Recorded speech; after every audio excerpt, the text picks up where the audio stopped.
मेंदूला रक्तपुरवठा कमी होऊ लागला तर शरीर खूप महत्त्वाचे इशारे देऊ लागतं. ही लक्षणे दुर्लक्षित केली तर स्ट्रोक किंवा मेंदूचं नुकसान होऊ शकतं. मेंदूला रक्तपुरवठा कमी झाल्यावर शरीर विशेष लक्षणं दाखवतं. त्यातलं पहिलं म्हणजे सतत किंवा अचानक चक्कर येणं, उभं राहताच डोळ्यासमोर अंधारी येणं, चालताना तोल जाणं, डोकेदुखी वेगळी असते आणि खूप तीव्र असते.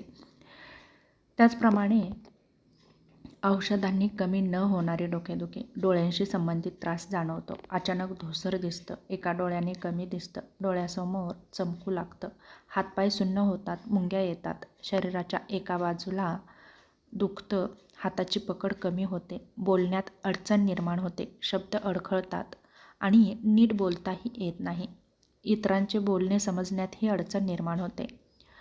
त्याचप्रमाणे अचानक अशक्तपणा जाणवतो, हातपाय उचलता येत नाही, चेहऱ्याचा एक भाग वाकडा दिसू लागतो. त्याचप्रमाणे स्मरणशक्ती पण कमजोर होते आणि कोणतीही गोष्ट आपण लगेच विसरतो, गोंधळल्यासारखं वागतो, एकाग्रता कमी होते, साधे निर्णय घेणंही कठीण होतं. त्याचप्रमाणे मळमळ, उलटी जाणवते, डोकेदुखी पण जाणवते. त्याचप्रमाणे बेशुद्ध पडणे किंवा झटके येणे हे मात्र खूप गंभीर लक्षण आहे. त्याचप्रमाणे जर हे लक्षणं तुम्हाला दिसत असतील तर लगेच तुम्ही रुग्णालयामध्ये जाऊ शकता. जसं की चेहरा एका बाजूला वाकडा होणं, एक हात उचलता न येणं, बोलणं अस्पष्ट, तेव्हा वेळ वाया घालवू नका. लगेच दवाखान्यामध्ये जा.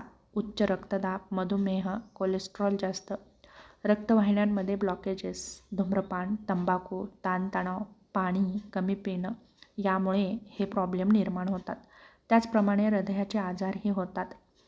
यासाठी तुम्ही BP, साखर, कोलेस्ट्रॉल नियंत्रणात ठेवा. यासाठी दररोज हलका व्यायाम करा, पुरेसं पाणी प्या, मीठ, तेल, जंक फूड कमी करा आणि मेन महत्त्वाचं म्हणजे धूम्रपान टाळा. त्याचप्रमाणे पुरेशी झोप घ्या.